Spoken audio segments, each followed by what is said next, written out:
Le Quesaco ouvre ses portes. Soyez les bienvenus dans la maison de la culture et de la bonne humeur pour découvrir un nouveau mot en lien avec la foi et l'histoire de l'Église, salésien. J'ai même envie de chanter « Viens voir les salésiens, voir les musiciens », etc.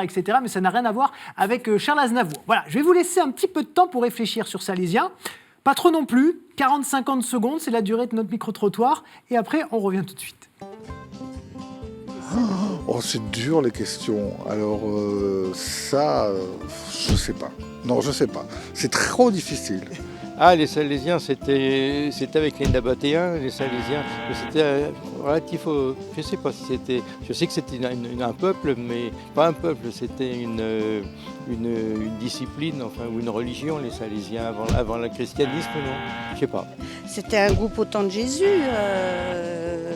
Et si je vous dis Saint François de Sales? Ah oui, Saint François de Sales, oui, c'est un saint bien connu qui vient de Sales. Donc les Salésiens, c'est ceux qui sont affiliés à Saint François de Sales, tout simplement.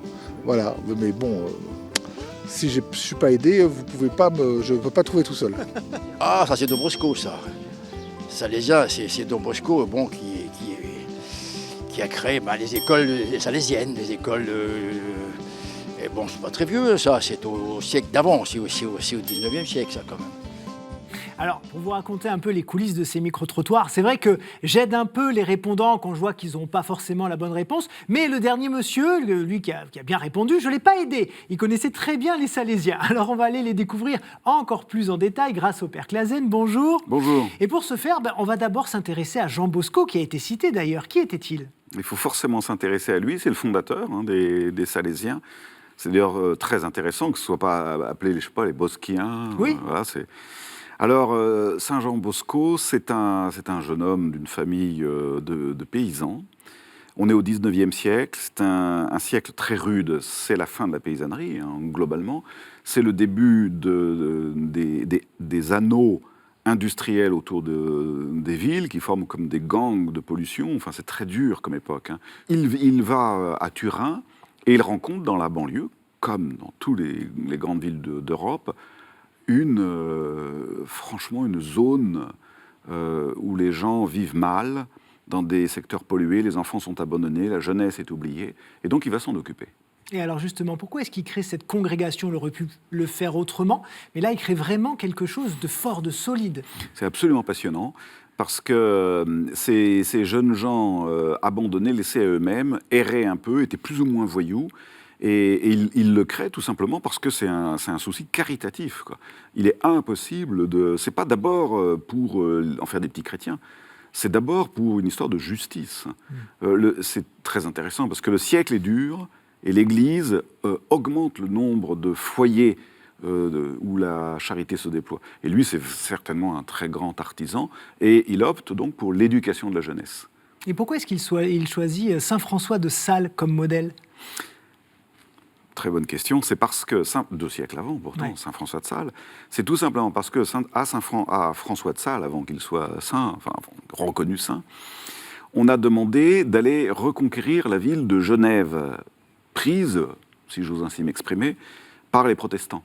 Il a dit, il aurait dit, très bien, mais sans violence, avec douceur, persuasion, débat et charité. C'est comme ça qu'on fera le siège de Genève. Et c'est ces paroles-là qui ont beaucoup frappé Bosco, la jeunesse avec douceur, avec persuasion et la caritas. Et alors, à quelle occasion cette congrégation a été fondée? Alors, en 1854, il y a une épidémie à Turin.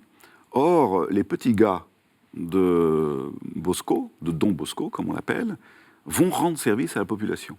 Et l'opinion générale va changer sur la réputation de voyous de ces jeunes abandonnés, qui ne l'étaient plus d'ailleurs, qui non seulement ne sont pas abandonnés, sont éduqués, sont formés dans un esprit de douceur et d'apprentissage. La cote de Bosco remonte à un point incroyable. Il fonde à ce moment-là, les temps sont mûrs, il fonde cette congrégation d'éducateurs. Et alors, comment on pourrait définir la spiritualité salésienne? Alors, la spiritualité salésienne, elle est fondée sur le fait qu'on croit aux jeunes, le fait qu'on exerce sur eux de la fermeté, de la douceur. Ah, c'est drôle, ça, fermeté et douceur en même temps. C'est génial. Ouais. C'est-à-dire, il faut des règles, mais une règle n'est pas brutale. Une règle n'est bien vécue que si elle est bien adoptée. Et donc, le rapport entre les jeunes et leurs éducateurs et le rapport entre les jeunes entre eux doivent sortir du champ de la violence et de la contrainte. Quelle place ils ont, les Salésiens et les Salésiennes, car il y a des Oui. Salésiennes dans l'Église d'aujourd'hui?